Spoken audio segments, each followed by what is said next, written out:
Hello दोस्तों, कैसे हैं आप लोग। दोस्तों आज वाले लेक्चर के अंदर हम लोग अपना बीआरएस की रिवीजन वीडियो के बारे में कुछ बात करेंगे और बीआरएस के अंदर जितनी भी ट्रांजैक्शंस हैं जो हमने सीखी हैं उन ट्रांजैक्शंस की एक्सप्लेनेशन को आज हम समझेंगे। तो विदाउट वेस्टिंग एनी टाइम इसको शुरू करते हैं। टॉपिक का नाम है बीआरएस और ये बीआरएस का आपका लेक्चर नंबर 3 है, राइट। बीआरएस माने bank reconciliation statement, bank reconciliation statement. तो जी इस लेक्चर के अंदर हमें मेनली जो है वो ट्रांजैक्शन समझनी है।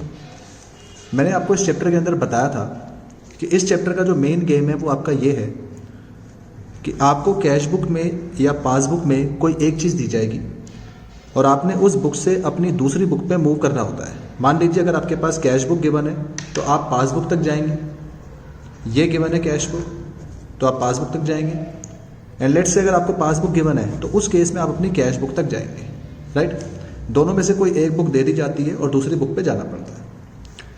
इसके साथ साथ मैंने आपको ये भी बताया था कि कैश बुक का डेबिट बैलेंस पॉजिटिव होता है, क्रेडिट नेगेटिव होता है। पासबुक में डेबिट नेगेटिव होता है, क्रेडिट पॉजिटिव होता है, राइट। सो इतनी बात को ध्यान में रखते हुए हम अपनी एक्सप्लेनेशन को चालू करते हैं। ट्रांजैक्शंस को बेसिक से शुरुआत करेंगे और बेसिक में सबसे पहली एंट्री हमारे पास जो आती है वो आती है checks issued but not presented for payment. Checks issued but not presented for payment. आपने चेक इशू करे लेकिन आपने उसको पेमेंट के लिए प्रेजेंट नहीं करा। इसका मतलब क्या है? लॉजिक बड़ा सिंपल सा है। अगर आप कोई भी चेक इशू करते हैं तो चेक इशू करने का मतलब है चेक देना, चेक देना। अगर आप किसी को चेक दे रहे हैं तो ये बात पहले आपको पता चलेगी, आपने अपनी कैश बुक कम कर दी होगी, इसका मतलब कैश बुक का बैलेंस आज यहाँ पे, लेकिन अभी तक वो चेक प्रेजेंट नहीं हुआ। प्रेजेंट नहीं हुआ का मतलब क्या है कि वो चेक आपके बैंक से अभी तक निकला नहीं है, तो बैंक का बैलेंस तो उतने का उतना ही है। अगर क्वेश्चन कैश बुक का है तो कैश बुक से पासबुक की तरफ जाना होगा, यानी कि नीचे से बैलेंस को ऊपर की तरफ ले आना पड़ेगा, यानी हमें से क्या करना पड़ेगा प्लस। और अगर क्वेश्चन पासबुक का है तो पासबुक से कैश बुक की तरफ आना पड़ेगा, ऊपर से नीचे आना पड़ेगा, यानी इसको क्या करना पड़ेगा minus. That means check issued but not presented. अगर क्वेश्चन कैश बुक का है तो हमें पासबुक तक ले जाना पड़ेगा, हम उसे प्लस करेंगे। और पासबुक का क्वेश्चन है तो कैश बुक तक ले जाना पड़ेगा, हम उसे माइनस करेंगे, राइट। इसके अलावा second, checks deposited but not yet clear.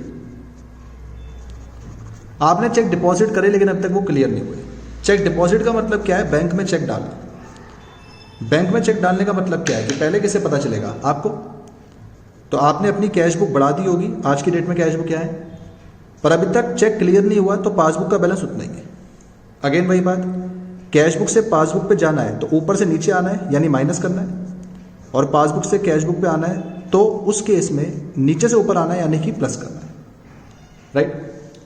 इसके अलावा third point, interest allowed by bank, interest allowed by bank not recorded in cash book, not recorded in cash book. इसका मतलब क्या है? देखो जी, बैंक हमें जो है इंटरेस्ट देता है। इंटरेस्ट अलाउड का मतलब है कि बैंक ने हमें इंटरेस्ट दिया। बैंक हमें इंटरेस्ट क्यों दे रहा है? क्योंकि हमने बैंक में अपना पैसा रखा हुआ है, राइट। तो बैंक ने जो हमें इंटरेस्ट दिया, ये बात पहले किसे पता चलेगी? बैंक को, क्योंकि बैंक ही तो दे रहा है। तो बैंक ने हमारा बैलेंस बढ़ा दिया होगा, आज की डेट में पासबुक का बैलेंस यहाँ है, पर यह चीज हमने अपनी कैश बुक में रिकॉर्ड नहीं करी, तो मेरी कैश बुक उतने की उतनी है। अब अगर मेरा क्वेश्चन मेरे से कहता है कि आप कैश बुक का क्वेश्चन ले रहे हैं और आपको पासबुक तक मूव करना है, तो नीचे से ऊपर जाना है, यानी प्लस करना होगा। और अगर क्वेश्चन पासबुक का है तो पासबुक में कैश बुक पे जाना पड़ेगा, ऊपर से नीचे की तरफ आना पड़ेगा, यानी माइनस करना होगा, राइट। ये हमारी ट्रांजैक्शन हो गई नंबर 3। इसके अलावा ट्रांजैक्शन नंबर 4, मान लीजिए कह दिया जाए bank charges not entered in cash book. अगर बैंक चार्जेस आपकी कैश बुक के अंदर एंटर्ड नहीं हुए तो उसमें क्या करना होगा? तो लॉजिक बड़ा सिंपल सा है। बैंक चार्जेस का मतलब है बैंक ने पैसा काटा, बैंक पैसा काट रहा है तो ये बात पहले बैंक को पता चली, बैंक ने हमारा बैलेंस कम कर दिया, पासबुक हो गई नीचे।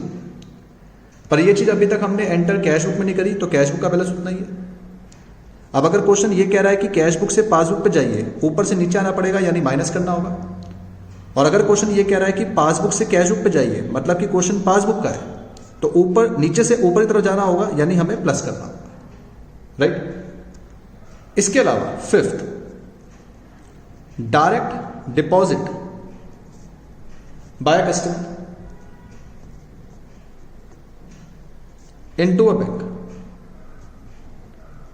हमारा एक कस्टमर है जिसने हमें बिना बताए सीधा हमारे बैंक में पैसा डाल दिया।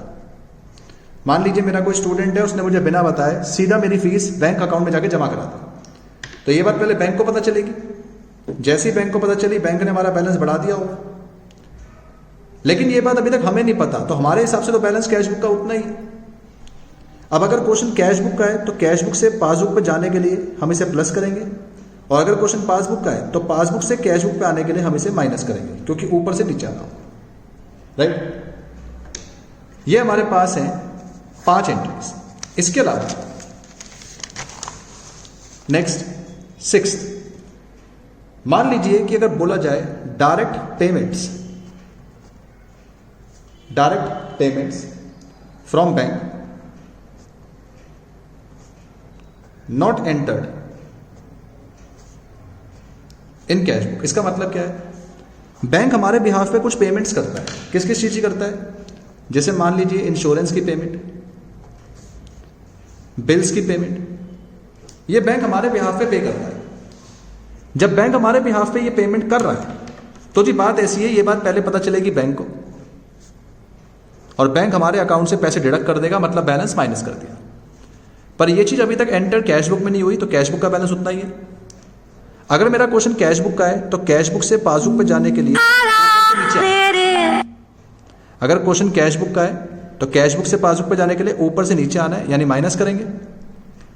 और अगर क्वेश्चन आपके पास मान लीजिए कि पासबुक का है तो पासबुक से कैश बुक पे जाने के लिए आपको नीचे से ऊपर जाना है, यानी आप प्लस करेंगे, राइट। ये हमारे पास हुई 6 एंट्रीज। इसके अलावा हाँ जी दोस्तों, तो हमने अपनी 6 एंट्रीज जो वो कर ली थी। अब मैं आपके पास 7 एंट्री आपको बता रहा हूं। 7 एंट्री है direct collection made by bank. जिस तरह से बैंक डायरेक्ट पेमेंट्स करता है, उसी तरह से बैंक डायरेक्ट कलेक्शंस भी करता है। कहने का मतलब है कि बैंक आपके बिहाफ पे पेमेंट रिसीव कर रहा है। पेमेंट किसकी रिसीव करता है? जैसे कि इंटरेस्ट हो गए, डिविडेंड्स हो गए, जितनी आपने इन्वेस्टमेंट्स कर रखी है मार्केट में, जहां जहां आपने पैसा लगा रखा है, तो कभी कभार बैंक आपका वो पैसा कलेक्ट करता है आपके बिहाफ पे। तो बात बड़ी सिंपल सी है, अगर बैंक आपके बिहाफ पे कलेक्शन कर रहा है, ये बात पहले बैंक को पता चली, तो बैंक ने आपकी पासबुक का बैलेंस बढ़ा दिया। आज की डेट में पासबुक क्या है? कैश बुक का इस बारे में कुछ नहीं पता, कैश बुक वहीं की वहीं है। अगर क्वेश्चन कैश बुक का है तो कैश बुक से पासबुक पे जाने के लिए नीचे से ऊपर जाना है, यानी प्लस करना होगा। और अगर क्वेश्चन पासबुक का है तो पासबुक से कैश बुक पे जाने के लिए ऊपर से नीचे आना पड़ेगा, यानी माइनस करना पड़ेगा, राइट। इसके अलावा 8th, check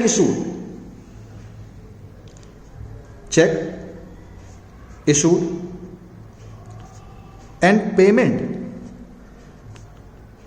received by creditor but not recorded in cash.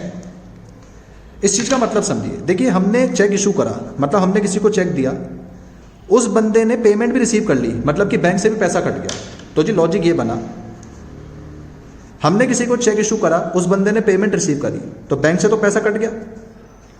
पर इस बात को मैंने अपनी कैश बुक में रिकॉर्ड नहीं करा, मतलब मेरे हिसाब से कैश बुक का बैलेंस आज भी उतने का उतना ही है। मान लीजिए कि मैंने कहीं पे अपना चेक किसी को पे करा, उस बंदे ने बैंक में चेक डाला और बैंक से अपना पैसा वो रिसीव भी कर लिया, तो मेरे बैंक से पैसा कट चुका है, बैंक का बैलेंस यहां पहुंच चुका है। मुझे इस चीज के बारे में नॉलेज ही नहीं थी, मैंने उसको रिकॉर्ड ही नहीं करा, तो मेरे हिसाब से बैलेंस आज ऊपर का ऊपर है। अब अगर मेरे को कैश बुक से पासबुक पे जाना है तो मैं इसको माइनस कर दूंगा, और पासबुक से कैश बुक पे आना है तो इसको प्लस कर दूंगा, राइट। इसके अलावा 9th transaction, check paid into bank, check paid into bank but omitted to be entered in cash book. अब इस बात का मतलब क्या है? देखिए जी, हमने बैंक में चेक डाला, हम बैंक में चेक डाल रहे हैं तो ये बात पहले हमें पता चलेगी, लेकिन हमने कैश बुक में अभी तक एंटर नहीं करा। ओमिट का मतलब होता है भूल जाना, हम कैश बुक में डालना भूल गए, राइट? तो हुआ क्या, हमने बैंक में चेक डाला, चेक क्लियर हो चुका है यहां पे, तो बैंक ने तो हमारा बैलेंस बढ़ा दिया, हम यहां पे, पर इस चीज को मैंने कैश बुक में रिकॉर्ड नहीं करा, तो कैश बुक का बैलेंस आज उतने का उतना है। अब अगर मुझे कैश बुक से पासबुक पे जाना है तो मैं बैलेंस को प्लस करूंगा, और क्वेश्चन अगर पासबुक का है, पासबुक से कैश बुक पे आना है तो मैं माइनस करूंगा। कई बच्चे यहां पे इस पॉइंट में ये कंफ्यूज करते हैं कि सर लिखा है चेक पेड, तो चेक पेड का मतलब तो पेमेंट होगी। देखिए जी, यहां पे पेड का मतलब पेमेंट नहीं है, यहां पे पेड का मतलब है चेक डिपॉजिटेड इनटू बैंक। आप कोई भी चेक बैंक में क्यों डालते हैं, लॉजिक लगाइए। आप कोई भी चेक बैंक में इसलिए डालते हैं क्योंकि जनाब आपको वो चेक कहीं से मिला होगा और आप उसको बैंक में इसलिए डाल रहे हैं ताकि आपके बैंक का बैलेंस बढ़ जाए। तो यहां पर वही हुआ है, आपके बैंक का बैलेंस बढ़ चुका है, चेक क्लियर हो चुका है, पर उस चीज को आपने कैश बुक में एंटर नहीं करा, तो कैश बुक का बैलेंस उतने का उतना ही है, राइट? इसके अलावा अगली ट्रांजेक्शन, मान लीजिए कोई चेक या कोई बिल डिसऑनर्ड हो जाए। डिसऑनर्ड होने का मतलब होता है बाउंस हो जाए। कोई चेक या कोई बिल अगर बाउंस हो जाता है तो उसका ट्रीटमेंट क्या होगा? देखिए, कोई भी चीज अगर बाउंस होती है तो आपको उसकी इंफॉर्मेशन कहां से मिलती है? बैंक से। अब अगर आपको वो चीज की इंफॉर्मेशन बैंक से मिल रही है तो जाहिर सी बात है वो बात पहले बैंक को पता चली, तो बैंक ने आपका बैलेंस कम कर दिया होगा, पासबुक आपकी कम कर दी होगी, पर आपको इस बारे में कोई नॉलेज नहीं है, तो आपकी कैश बुक वहीं की वहीं है। तो कैश बुक से पासबुक पे आने के लिए आप इसको माइनस करेंगे और पासबुक से कैश बुक पे जाने के लिए आप इसको प्लस करेंगे, राइट? इसके अलावा check entered in cash book but not send to bank. देखिए, हुआ ये कि हमने अपने चेक को कैश बुक में एंटर कर दिया है, लेकिन हम उसे बैंक में डालना भूल गए। तो बड़ी बात सिंपल सी है, मैंने अगर चेक को कैश बुक में एंटर कर दिया, इसका मतलब है कि मैंने अपनी कैश बुक बढ़ा दी, आज मेरी कैश बुक यहाँ है। पर अगर ये चीज आपके बैंक में एंटर नहीं हुई तो इसका मतलब आपके पासबुक का बैलेंस उतना ही है, हमने बैंक में इसको अभी तक नहीं डाला। अब कैश बुक से पासबुक पे जाने के लिए ऊपर से नीचे आना पड़ेगा, यानी माइनस करेंगे, और पासबुक से कैश बुक पे आने के लिए नीचे से ऊपर की तरफ जाना पड़ेगा, यानी इसको प्लस करेंगे, राइट? ये हमारे पास है कुछ इनकी बेसिक ट्रांजेक्शन जो कि आपको पता होनी चाहिए कि एक्सप्लेनेशन कैसे होगी। इसके अलावा मान लीजिए कभी ऐसा लिखा हो, चेक इशूड या फिर bills payable dishonoured. Check issued या फिर कोई बिल्स पेबल डिसऑनर हो जाए। देखिए, होता क्या है, चेक इशू करने से आपकी पेमेंट होती है और बिल्स पेबल से भी आपकी पेमेंट होती है, पर अगर पेमेंट आपकी बाउंस हो जाए, इसका मतलब है कि आपका जो पैसा कटा था वो आपने बैंक ने रिवर्स कर दिया होगा उसे बढ़ाकर, पर यह बात आपकी कैश बुक को अभी तक नहीं पता। तो कैश बुक से पासबुक पे जाने के लिए आप इसे प्लस करेंगे और पासबुक से कैश बुक पे आने के लिए आप इसे माइनस करेंगे। ध्यान देना, मैंने किसी को चेक दिया तो कायदे से मेरे बैंक से पेमेंट होनी चाहिए थी, बैंक ने मेरा बैलेंस कम कर दिया होगा, लेकिन जब वो चीज आपकी बाउंस हो जाए, जब वो चीज आपकी बाउंस हो जाए तो बैंक ने उसे रिवर्स कैसे किया होगा? आपके बैलेंस को बढ़ाकर। इसका मतलब अगर आप किसी को चेक इशू करते हैं या आप कोई बिल्स पेबल किसी को दे रहे हैं तो आप कायदे से एक प्रकार की पेमेंट कर रहे हैं। पेमेंट करने से आपके बैंक का बैलेंस कम होना चाहिए था, लेकिन ये बिल और चेक तो बाउंस हो गया, तो उसको रिवर्स कैसे किया जाएगा? बैलेंस बढ़ा के। इसका मतलब बैंक ने जो पेमेंट आपकी हुई थी उसको बढ़ा दिया होगा कैंसिल करने के लिए। आज की डेट में आपका बैंक का बैलेंस यहाँ है, पर कैश बुक को इस बारे में नहीं पता, तो कैश बुक आपकी यहाँ है। यहां से यहां पे जाने के लिए प्लस करेंगे और पासबुक से कैश बुक पे आने के लिए माइनस करेंगे। ऑन दी कॉन्ट्रेरी, जब आपके पास केस था ये कि जब कोई चेक या बिल रिसीवेबल डिसऑनर हो जाए, तो इसका मतलब क्या होता है कि आपको पेमेंट मिल रही है, राइट? अब सोचिए, अगर आपको पेमेंट मिल रही होती तो आपका बैलेंस तो बढ़ना चाहिए था, लेकिन अगर ये बाउंस हो गया तो बैंक इस चीज को रिवर्स करेगा। कैसे? आपके बैलेंस को घटा के।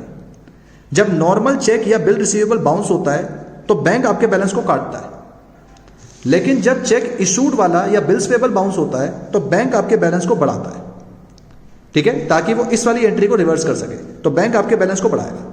अब कैश बुक से पासबुक पे जाने के लिए आप इसको प्लस करेंगे, पासबुक से कैश बुक पे आने के लिए आप इसको माइनस करेंगे, राइट। इसके अलावा कुछ एंट्रीज हमारी और है जो हमें समझनी है, आइए जरा उसके ऊपर ध्यान दें।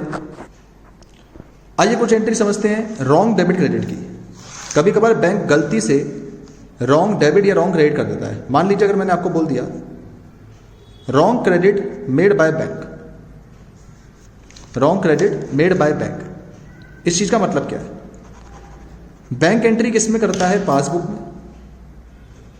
और पासबुक का क्रेडिट क्या होता है? पॉजिटिव। इसका मतलब जी हुआ ये कि बैंक ने बेफालतू में आपकी पासबुक को बढ़ा दिया। तो पासबुक क्या है? कैश बुक को नहीं पता कैश बुक क्या है। अब अगर क्वेश्चन कैश बुक का है तो कैश बुक से पासबुक पे जाने के लिए प्लस करना है, क्वेश्चन पासबुक का है तो पासबुक से कैश बुक पे आने के लिए इसको माइनस करना है, राइट। इसी तरह से मैं आपको एक आध एंट्री और बताऊंगा रॉन्ग डेबिट क्रेडिट पे। मान लीजिए कि अगर क्वेश्चन आपका कुछ इस प्रकार आया, अगर आपसे कह दिया जाए 14 wrong debit made by bank, bank again entry किस में करेगा? पासबुक में, और पासबुक का डेबिट क्या होता है? नेगेटिव। मतलब बैंक ने बेफालतू में आपकी पासबुक कम कर दी। कैश बुक को इस बारे में कुछ नहीं पता, कैश बुक उतने की उतनी है। अगर क्वेश्चन आपसे ये कहता है कि कैश बुक से पासबुक पे जाना है, ऊपर से नीचे आना है, तो माइनस करेंगे। और क्वेश्चन अगर आपसे ये कहता है कि पासबुक से कैश बुक पे आना है, नीचे से ऊपर की तरफ जाना है, तो इसको प्लस करेंगे, राइट। ये आपके पास हुआ रॉन्ग डेबिट क्रेडिट वाली एंट्रीज। इसके अलावा कभी कभार ऐसा होता है, मान लीजिए आपसे कहा जाएगा receipt column of cash book is under cast. इस बात का मतलब समझिए। देखिए बात हो रही है कैश बुक की, और कैश बुक के रिसीट कॉलम की। रिसीट मतलब कि प्लस वाला कॉलम, अंडर कास्ट का मतलब है कम है।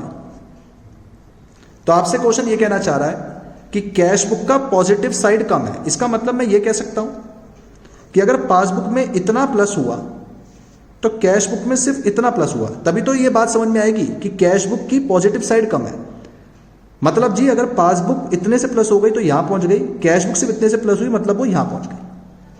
अगर मैं इसको ठीक करना चाहूं, कैश बुक से पासबुक पे जाने के लिए मुझे इसको प्लस करना होगा, और पासबुक से कैश बुक पे आने के लिए मुझे इसको माइनस करना होगा, राइट। इसी में मैं आपको एक पार्ट और बताऊंगा। मान लीजिए ऐसा होता credit side of passbook is overcast. तो जी बात हो रही है पासबुक की, और पासबुक का क्रेडिट होता है पॉजिटिव, मतलब कि ओवरकास्ट का मतलब है ज्यादा है। तो लॉजिक ये है पासबुक की प्लस वाली साइड ज्यादा है।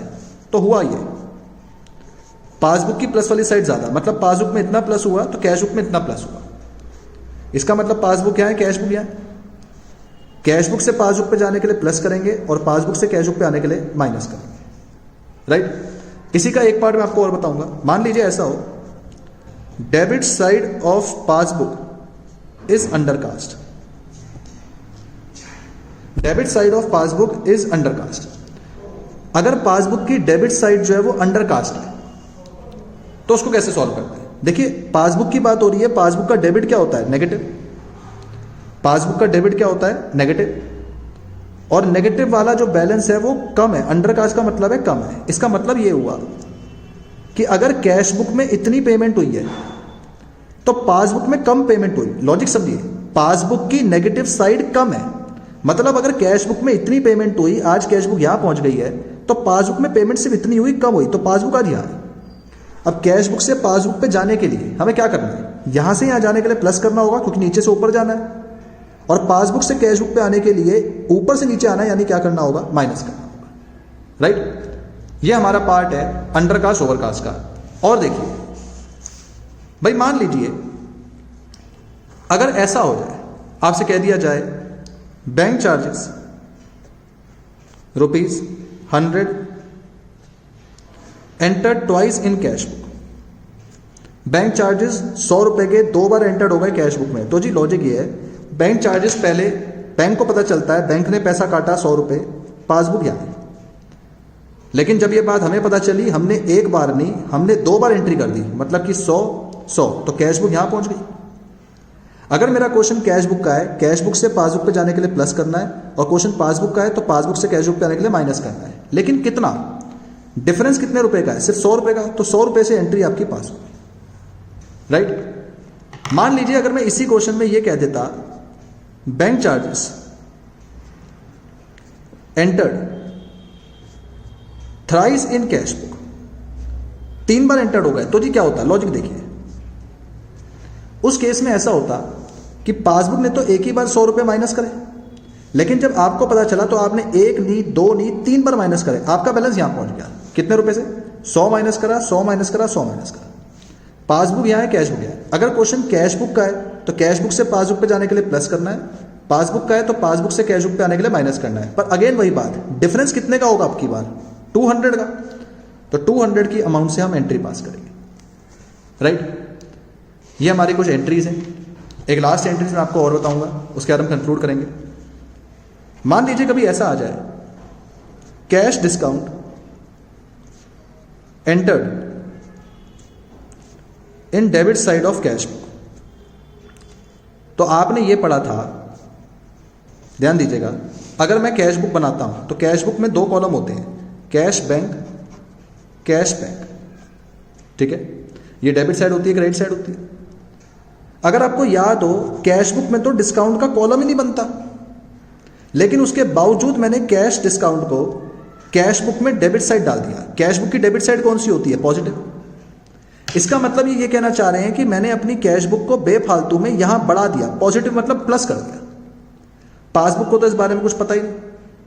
क्वेश्चन अगर कैश बुक का है, कैश बुक से पासबुक पर जाने के लिए हमें माइनस करना होगा, और क्वेश्चन अगर पासबुक का है तो पासबुक से कैश बुक पर जाने के लिए हमें इसे प्लस करना होगा। क्योंकि बात ऐसी है कि कैश बुक में डिस्काउंट का कॉलम तो होता ही नहीं, लेकिन अगर फिर भी मैंने कैश बुक में कैश डिस्काउंट को डेबिट साइड में डाल दिया, कैश बुक में मान लो डेबिट साइड मैंने कह दिया बैंक कॉलम में डाल दिया, तो जी बैंक कॉलम में तो बैंक की एंट्री आनी चाहिए ना, डिस्काउंट की एंट्री कहां से आनी चाहिए। लेकिन फिर भी मैंने कैश डिस्काउंट को यहां बैंक कॉलम में डाल दिया, यहां पे डेबिट साइड में मैंने डाल दिया। इससे हुआ क्या, कैश बुक की डेबिट साइड पॉजिटिव होती है तो वो साइड आपकी बढ़ गई, यानी कैश बुक आपकी यहां पहुंच गई है, पासबुक वहीं की वहीं है। तो अल्टीमेटली कैश बुक से पासबुक पर जाने के लिए माइनस हो गया, और पासबुक से कैश बुक पर जाने के लिए हम इसको प्लस कर देंगे, राइट। सो ये हमारी कुछ एक्सप्लेनेशन है डीआरएस की एंट्रीज की। आप चाहें तो इन एक्सप्लेनेशन को लॉजिकली तरीके से इस तरह से समझ भी सकते हैं, या फिर आप चाहें तो इन एक्सप्लेनेशन को याद भी कर सकते हैं, लेकिन बेहतर तरीका ऑब्वियस सी बात है कि आपका लॉजिक ही होगा, तो आप उसके तरीके से करते हुए चलिए, राइट। आप रफ में पेपर में इस तरह से अपनी कैलकुलेशन करा करें और उसके बाद अपने बीआरएस के क्वेश्चन सॉल्व करते हुए चलें, ओके। उम्मीद करता हूं बेटा आपको लेक्चर जो पसंद आया होगा। लेक्चर पसंद आता है तो वीडियो को लाइक करिए, चैनल को शेयर और सब्सक्राइब करिए। जल्दी मिलेंगे अपने नेक्स्ट लेक्चर के अंदर। टिल देन अपना ख्याल रखिए। Thank you so much.